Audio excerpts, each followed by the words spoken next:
I saw you had Jim Carrey on for an entire episode. You broke format. Yeah.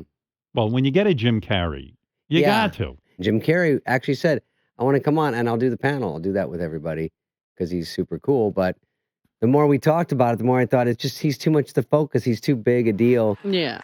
And he's someone I never get to talk to or see. I talk to him every couple of years when I see him out. When you were coming up in stand-up comedy, were you around when Jim Carrey was doing stand-up comedy? In other words, did you guys run into each other? No, Jim was on Living Color, but I was just doing stand-up, and I lost a job in Living Color. I was up for that white guy I didn't part. even know about this. Not crazy. The one white guy on in Living Color. I auditioned a bunch of times. A bunch of times. In fact, you told a story, which I didn't know.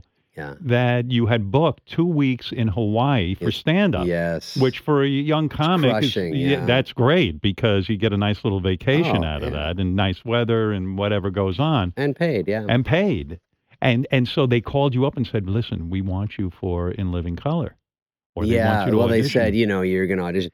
I wasn't a name, nothing, but I was a comic at the Improv and I was doing pretty good as far as I was 20, 21, looked younger than that. Did you know you were up against Jim Carrey? No, I would have fucking quit, of course. Well, but Jim Carrey wasn't a name at that point at all. I mean, nobody had ever heard of him. That's true. Yeah. Once I saw what he did, I was like, oh, fuck, tap out. Do you do that when you were young and you would audition for stuff, and if you don't get it, do you then watch In Living Color and go, oh, that's the fucking guy who got it? Well, I always, usually I just go, I'm so much fucking better than this guy. Yeah. But when you see Jim Carrey, you go, God damn, did they make the right call? Yeah. I mean, I don't even know what I was doing in these auditions.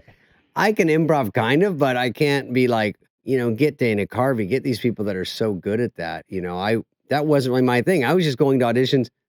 And I wouldn't even ask what they were for. They go, did you read the script? I go, I don't know. Who cares? I want to show up, tell me what to do.